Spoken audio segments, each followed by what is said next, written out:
Puntland Post warar sugan iyo warbixino dheelitiran wariye Cabdiraxmaan aad iyo aad baan ku salaamay adiga iyo shacabka Puntland iyo inta website page-kan ku xidhanba runtii waxba kama jiraan duullimaadyada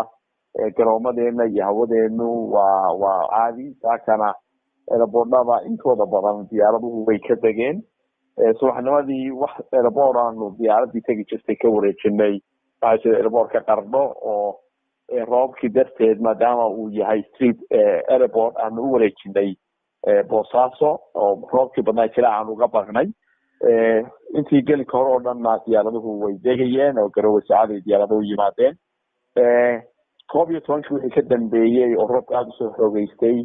xogaa daruur yar iyo caad baa jiray airportka Garoowe oo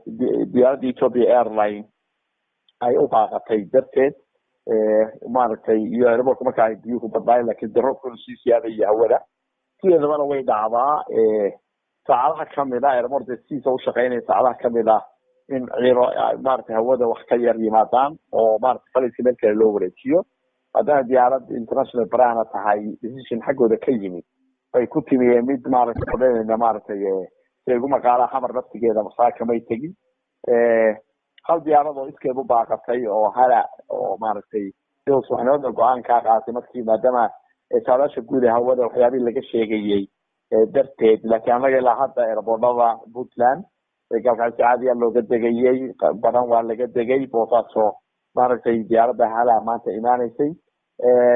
waa diyaaradii Nairobi ka imaanaysay Freedom iyo Tiqaati iyo diyaaradii Garoowe ka degay COVID-19 toos ay u degayeen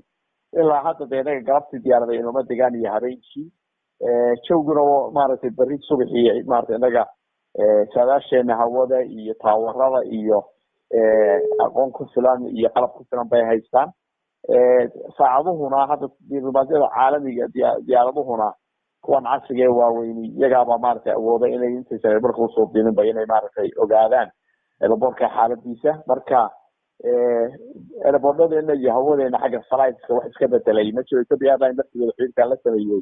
waxay sheegeen in flightska maanta baaqday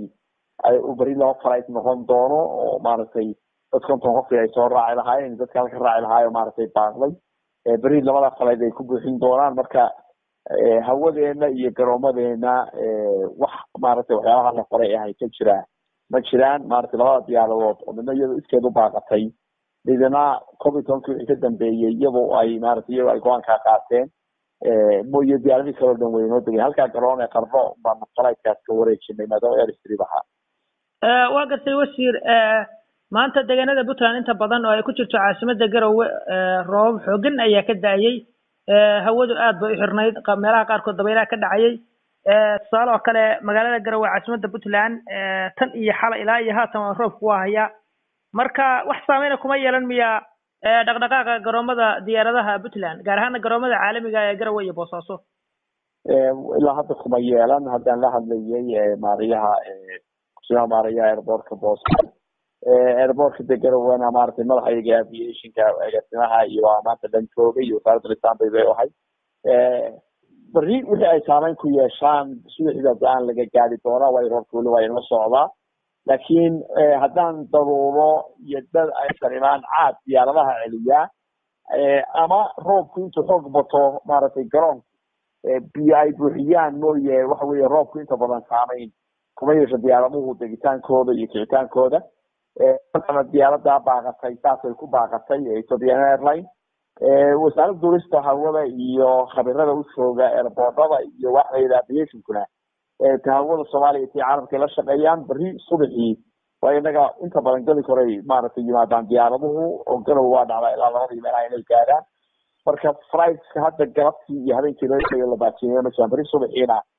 jooga roobku sidoo ku sii socdo bay ku xidhnaan tahay ilaa hadda hawadeena waa furanta airportadena waa furan marka go'aankiina waxa uu ku xiran yahay haddii roobku sii socdo inaad markaa go'aan kala soo saari kartaan haddii uu roobku intaa ku ekaadana aad special flightski ama duullimaadyadii qorshaysnaa ay sii socdaan haddii aan caadimaan roobku inta badan hadduusan airport ahayn airport waxa way kuwa ciida airportadan maaragtay runwayga laamiga leh waaweyn roobku tegitaankoodu wax dhib ah kuma le iyo kicitaankoodu laakiin haddii hawada wax iska bedelaan oo diyaaraddu airportka caadqariyo ama ay dhadar qaliso ama fox marka sidii loo yaqaanaa oo duuliyuhu maaragtay aragtidii ay ku yaraato waa suurtagal markaas in go-aan laga qaata laakiin wax alarmi annaga hadda